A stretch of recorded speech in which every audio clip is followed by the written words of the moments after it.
नमस्कार, आप देख रहे हैं दिव्य हिमाचल टीवी। मैं हूं आपके साथ वंशिता शर्मा। जाहिर है मैं आप सभी का स्वागत है।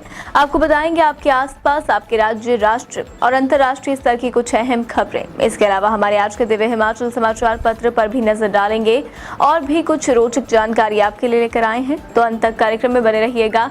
आइए करते हैं शुरुआत। कार्यक्रम की शुरुआत करेंगे अंतर्राष्ट्रीय खबरों से। मैक्सिको के वेराक्रूज में प्रवासियों से भरे एक मालवाहक ट्रक को बीच रास्ते में ही छोड़ दिया गया था। अधिकारियों ने बताया कि इस ट्रक में 94 प्रवासी सवार थे। प्रवासियों ने किसी तरह दम घुटने से खुद को बचाया है। प्रवासियों ने बाहर निकलने के लिए मालवाहक कंटेनर में छेद किया और कुछ लोग कंटेनर की छत से बाहर आए।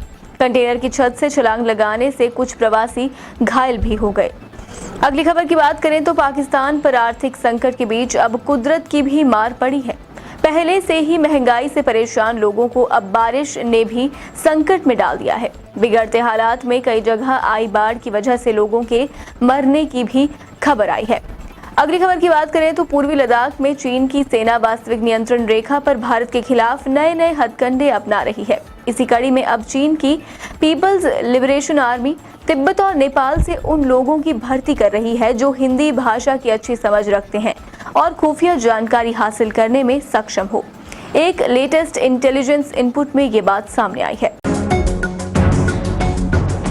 राष्ट्र की ओर रुख करें तो कथित हवाला लेन देन की जांच के लिए प्रवर्तन निदेशालय ने हैदराबाद में 2 कैसीनो आयोजकों की संपत्तियों पर छापा मारा। 2 लोगों चिकोटी प्रवीण और माधव रेड्डी ने दावा किया है कि उनका कैसीनो व्यवसाय कानूनी है।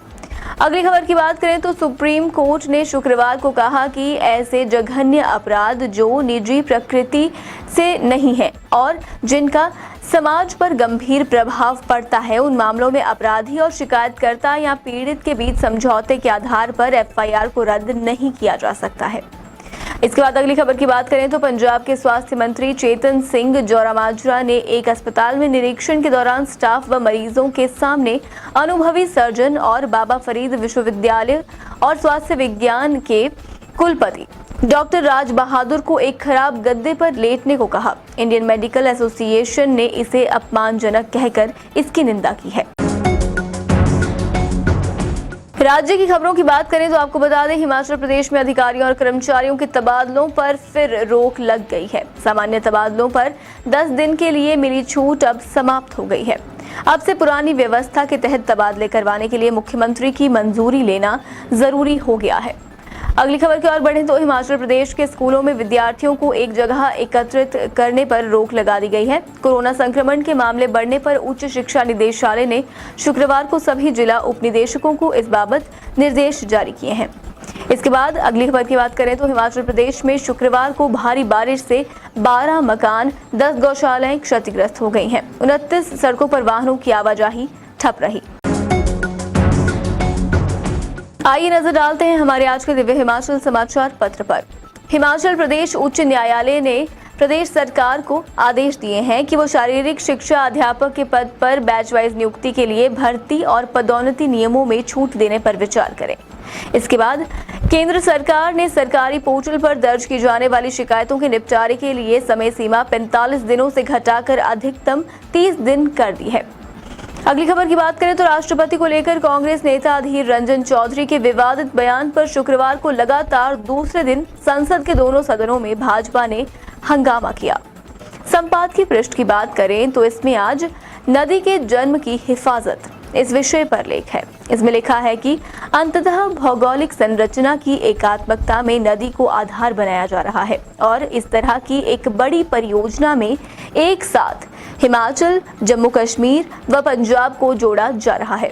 आगे का लेख आप स्वयं पढ़ें। इसके अलावा सुदर्शन सोलंकी का लेख, मॉनसून में मजे के साथ संकट, आदित्य कैंसल का लेख, बच्चों से सीखें जीवन प्रबंधन और देश के लिए में कर्नल रिटायर्ड मनीष का लेख सेना और राष्ट्रपति छपा है। आप इन सभी लेखों को अवश्य पढ़ें।